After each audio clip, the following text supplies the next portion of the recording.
Probably more a question for Democrats because we know what Republicans are on this. But the president said he wanted to eliminate the crack powder disparity. And it's been a long-time goal of the Democratic caucus. We've got 59 Democrats up here, overwhelming majority in the House, an African-American Democratic president. And critics of the agreement that you came to with Dick Durbin are now saying United States government now only 1/5 as racist as it used to be, since now instead of having a disparity of 100 to 1, it's only 20 to 1.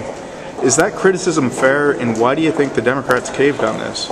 And why did you push for maintaining a disparity?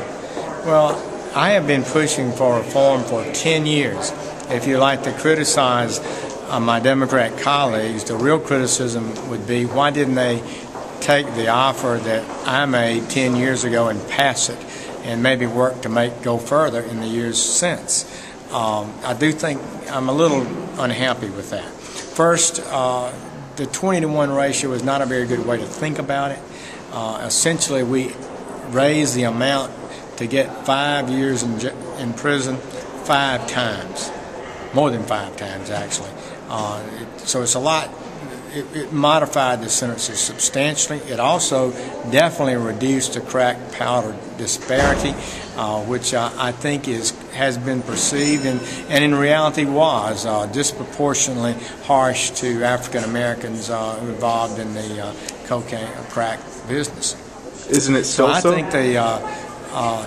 think I think the sentences are pretty good now. I think but why maintain the 5 to 1 as opposed to 100 to 1?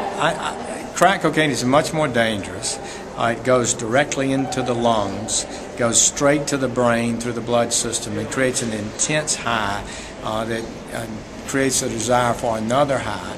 It creates more addiction quicker, and that's what's so dangerous about crack. And also, unlike heroin, which kind of a downer and smooths you out, crack creates a paranoia and tends to create more violence associated with it.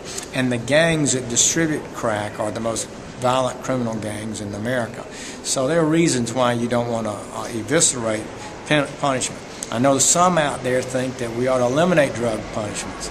Well, not punishment. They just want to eliminate the disparity. They think that whites and blacks should be punished equally for a chemically identical substance. Okay. The Sentencing Commission believes that there is a difference between crack and powder. Still today? And yes, they believe there should be penalty differences. And what we proposed and what moved through the Senate was a dramatic alteration in a direction I think the critics have wanted, a major step in that direction without eliminating the possibility of prosecutors and police to actually be effective in enforcing the laws, because these gangs that distribute crack and powder too, they actually often distribute the same things.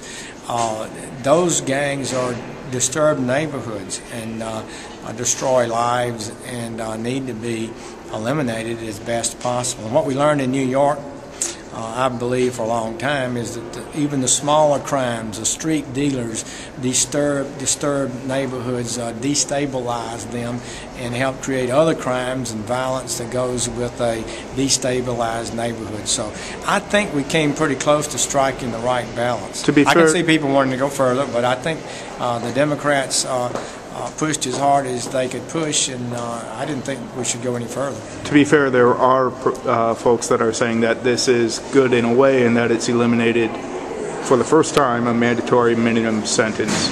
But I think the main criticism is still coming from African American communities that say the disparity is wrong on science, it's wrong on policy, and it needs to be eliminated. But thank you for giving me your side.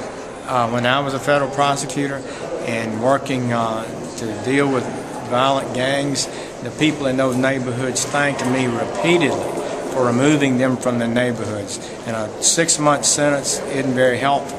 But if a person gets 8, 10, or 15 years in jail who's been out there damaging whole communities, addicting people, and doing horrible crimes in addition, and intimidating the whole neighborhood, most people are glad to see them go. So Well, I think, so I think most of those people want the violent criminals off the heated. street, but simple possession, they don't want to see their son going away for 20 years. Simple possession is not taking anybody away for 20 years, even in the past. But most of the people are getting to 15 and 20 years, which are very heavy sentences. 15 years without parole is a very heavy sentence.